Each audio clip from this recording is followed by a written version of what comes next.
Olá, pessoal, tudo bem? Hoje, hoje nós vamos falar sobre anatomia do sistema muscular.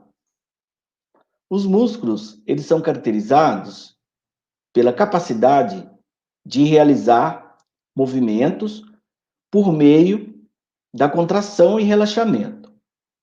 A contração e o relaxamento dessas estruturas permitem a movimentação de partes do corpo. Elevar a perna, os braços, andar, correr. Quando você eleva o tronco durante um exercício abdominal, são exemplos onde a contração muscular está realizando um movimento de uma parte do corpo. Menos evidentes são os movimentos que acontecem no interior do corpo. O alimento, por exemplo, ele percorre o trato digestivo por meio de ação de músculos. O alimento, ele chega até, ele passa pelo esôfago, chega até o estômago e depois passa pelos intestinos por meio de ação de músculos nesses órgãos. Funções do músculo. Como nós já falamos, a principal função do músculo é o movimento de partes do corpo, movimentos globais, andar, correr. A estabilização de posições é uma função menos evidente, mas importantíssima dos músculos. Manter a postura corporal, manter o equilíbrio por meio da ação de sustentar as articulações é um papel da musculatura. A regulação de volume de órgãos. Então, a contração sustentada das faixas anelares dos músculos lisos, que são chamadas de esfíncteres, pode impedir a saída do conteúdo de um órgão oco. O movimento de substâncias dentro do corpo é realizado por meio da ação dos músculos. Como eu dei o exemplo do alimento, nós podemos dar o exemplo também do sangue. O sangue circula pelos vasos sanguíneos e é bombeado por um músculo, o coração.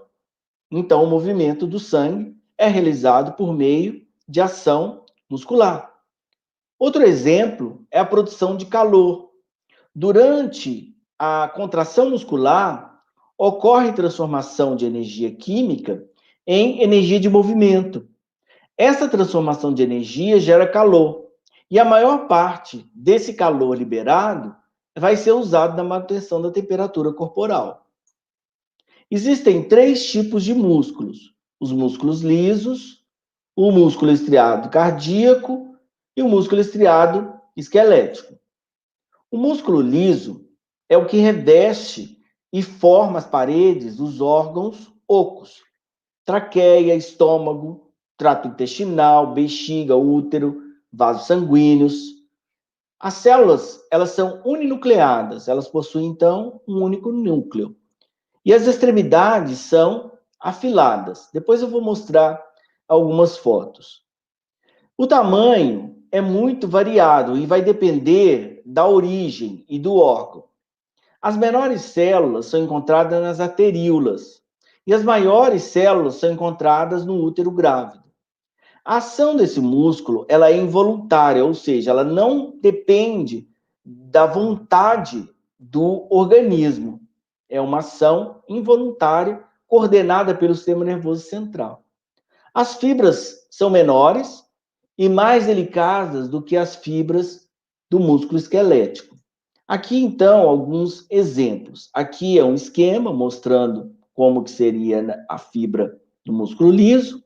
E aqui dois cortes anatômicos de órgãos, mostrando o músculo liso. As fibras, então, são alongadas e afiladas nas extremidades. Outro músculo é o músculo estriado cardíaco. Esse músculo é um tipo especializado de músculo que forma a parede do coração. Então, é um músculo encontrado somente no coração. Por isso, músculo cardíaco. Estriado, por quê? Porque ele possui listras, ele possui estrias. Ele controla o fluxo sanguíneo, porque o coração é uma bomba. No momento da contração, ele impulsiona o sangue por dentro dos vasos sanguíneos. As fibras desse músculo, elas se dispõem juntas para formar uma rede contínua e são ramificadas. Isso permite com que o movimento seja coordenado. Todas as fibras se contraem ao mesmo tempo, por meio dessa característica. A disposição dessas fibras de serem colocadas juntas, formando uma rede contínua e ramificada, faz com que o impulso nervoso ele se propague ao longo de todas as fibras no mesmo instante. Então, a contração muscular, ela acontece com todas as fibras ao mesmo tempo. As células são menores e elas são ramificadas, intimamente unidas entre si pelos discos intercalares. Então, a presença dos discos intercalares é a marca registrada dos músculos cardíacos e é por meio da ação desses discos intercalares que o movimento de contração ele é coordenado e acontece com todas as fibras ao mesmo tempo. A contração dessas fibras é involuntária também, não depende da vontade. O músculo estriado cardíaco, ele também, como eu já falei anteriormente, apresenta estrias, facilmente diferenciadas das dos músculos esqueléticos. Então, quando eu comparo um músculo esquelético com um músculo cardíaco, as estrias são completamente diferentes, a estrutura muscular é diferente, além de outras características. Eles só apresentam, as células desse tipo de músculo, só apresentam um ou dois núcleos centrais. E não possuem estrias evidentes. As estrias são mais curtas. Além da questão das ramificações e dos discos intercalares, que vão diferenciar esses dois tipos de músculo. O músculo estriado esquelético. Estriado a gente já sabe que é porque apresentam as listas. Esqueléticos, porque eles estão ligados aos ossos, está fixado ao osso. O músculo esquelético, ele está fixado a um osso ou a uma estrutura articular que vai estar ligada ou próxima a um osso. Geralmente através desses cordões fibrosos, denominados tendões. Então, os tendões, eles ligam os músculos aos ossos ou a outras partes articulares presentes, né, no esqueleto. São chamados estriados por causa da presença de estrias. É o responsável por diversas atividades, como levantar objetos, andar, correr. São os únicos músculos voluntários do corpo. Então, a ação dessa musculatura, ela acontece por meio de controle voluntário. Então, eu levanto o braço por meio de uma ação do cérebro que manda esse sinal para o músculo e eu consigo fazer esse tipo de movimento. Diferente do coração e dos músculos lisos, onde isso não é possível. As células, elas são alongadas, fusiformes, significa que elas têm as extremidades afiladas, e elas são multinucleadas. O fato dessas células serem alongadas faz com que elas sejam chamadas de fibras, porque elas formam fibras, elas formam, como elas são formadas por material polimérico, elas têm uma estrutura alongada. Nós temos mais de 400 músculos esqueléticos e eles representam 40 a 50% do peso corporal. A gente chama de massa magra. Ele também, o músculo, é vulgarmente chamado de carne. Aqui uma comparação entre o músculo estriado esquelético, o estriado cardíaco e o músculo liso. Reparem que no músculo estriado esquelético, você tem várias células, vários núcleos por células. O músculo estriado esquelético, ele tem uma contração forte, rápida, descontínua e voluntária. O músculo estriado cardíaco, a principal característica dele são os discos intercalares, as fibras bastante juntas e ramificadas. A ação desse músculo, a contração dele, é forte, rápida, descontínua e involuntária. O músculo liso, ele tem uma contração fraca, lenta e involuntária. Eu vou falar agora sobre componentes anatômicos dos músculos estriados esqueléticos. O primeiro componente, ou denominação anatômica, é o ventre muscular. O ventre muscular, ele é a porção contrátil do músculo. Ele é formado pelas fibras musculares e também denominado de corpo do músculo. É a porção que contrai do músculo. Ligado aos músculos e fazendo partes da estrutura muscular, nós temos os tendões e aponeuroses. São elementos de tecido conjuntivo que são ricos em fibras colágenas e servem para a fixação do músculo. Esse músculo nem sempre está fixado ao osso. Ele pode estar fixado a uma cartilagem, ele pode estar fixado a cápsulas articulares, septos, derme e outros tendões de outros músculos. Os tendões e as aponeuroses apresentam aspectos morfológicos distintos. Se o aspecto morfológico é de fita, eu chamo de tendão. Se o aspecto morfológico é de lâmina, eu chamo de aponeurose. Mas a função dessas duas estruturas e a origem e a formação delas é a mesma. Aqui mostrando, então, os tendões e aqui mostrando as aponeuroses. Tendões, forma de fita, e aponeuroses em forma de lâminas. Uma outra denominação presente quando se fala em anatomia dos músculos é a origem e a inserção desse músculo. Origem é o ponto proximal ou cranial, ou seja, o ponto mais próximo do corpo, e é o ponto de fixação de um determinado músculo. Então, o ponto proximal ou cranial da fixação de um determinado músculo é a origem. A inserção é o ponto distal ou caudal da inserção desse músculo. Então, vamos pensar nesse músculo. A inserção proximal dele é aqui. Então, isso aqui seria origem e aqui seria a inserção. Os anatomistas, eles preferem chamar a origem de cabeça, apesar de, didaticamente, continuarem usando origem. A inserção, eles criticam, e isso pode mudar futuramente. Por quê? Porque, teoricamente, os dois pontos são inserção, porque inserção é onde o músculo se liga a determinada estrutura. Nos dois casos você tem inserção. Então, é um termo que é utilizado, mas se eu considerar que as duas extremidades, elas se ligam ao músculo, elas se inserem no músculo, inserção é um termo inadequado.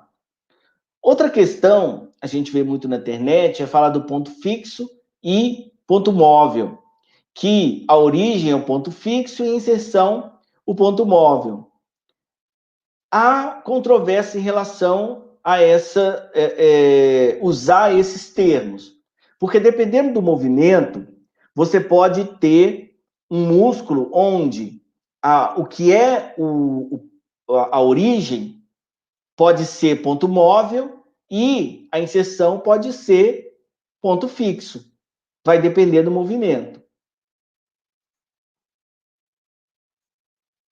O músculo estriado esquelético, ele possui envoltórios.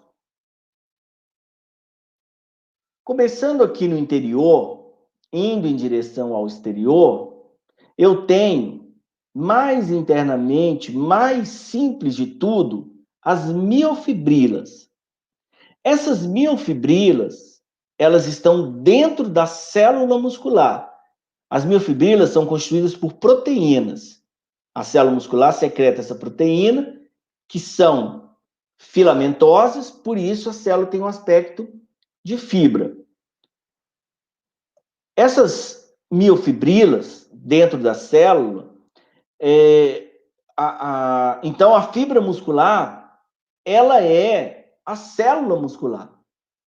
A fibra muscular é a célula muscular. Então, é um tipo de célula que é difícil de visualizar, porque a gente está acostumado a ver sempre células arredondadas, células cúbicas. E aí, quando aparece uma célula que parece um canudo, né? Sendo que nesse canudo, aquela parte externa dele seria a membrana plasmática, e o interior desse canudo seria a célula, né? O citoplasma. Eu vou mostrar algumas imagens posteriormente. Então, esse canudo aqui seria a fibra muscular. Dentro desse canudo, então é como se eu tivesse um canudo, e dentro desse canudo eu tivesse canudos mais finos ainda, que seriam as miofibrilas, que seriam as proteínas que formam a estrutura dentro dessa célula, a célula muscular. Essa célula, ela tem uma membrana plasmática. Então, ela tem membrana plasmática, ela tem núcleo, ela tem mitocôndria, tem todas as organelas celulares. Além disso tudo, ela tem um envoltório externo de tecido conjuntivo, é um tecido conjuntivo mais tênue, mais fino, que é o endomísio. O endomísio, então, é o tecido conjuntivo que envolve uma fibra muscular. Um conjunto de fibras musculares, elas vão formar um fascículo. Então, eu tenho aqui várias fibras musculares, e essas várias fibras musculares se organizam formando um fascículo.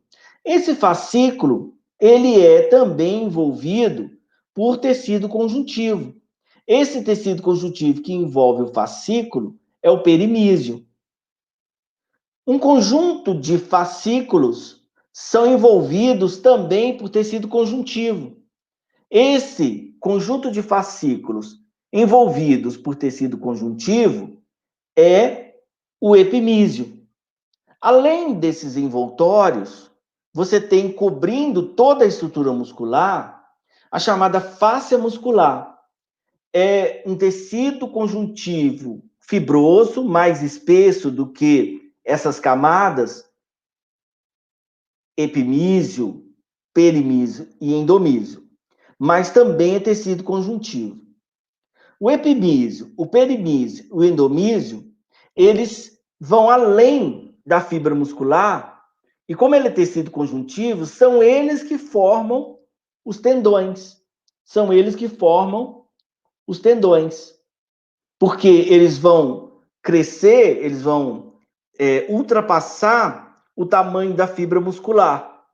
E como eles estão formando essa organização em maços, né, em feixes, ele ultrapassa, então fica como um buquê. E a ponta do buquê, né, seria a junção de todas essas fibras colágenas formando o tendão. A face muscular, então, é a lâmina ou faixa larga de tecido conjuntivo fibroso, abaixo da pele, e ela circunda os músculos. A face, ela não circula somente músculos, ela também circula outros órgãos. Outros órgãos também têm fáscia. O epimísio é a camada mais externa do tecido conjuntivo. Circunda todo o músculo. O perimísio, ele circunda grupos de 10 a 100 ou mais fibras musculares individuais. Então, ele circula 10 a 100 fibras, né? Ou seja, células musculares. Separando as fibras em feixes chamados de fascículos. O endomísio, ele circula cada célula muscular, ou seja, cada fibra muscular.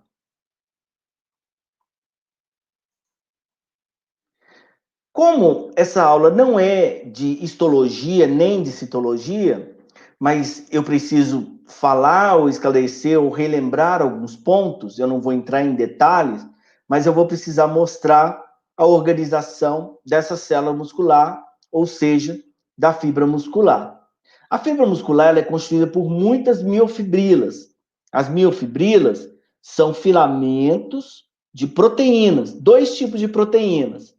A proteína actina e a proteína miosina. São essas duas proteínas que formam os filamentos.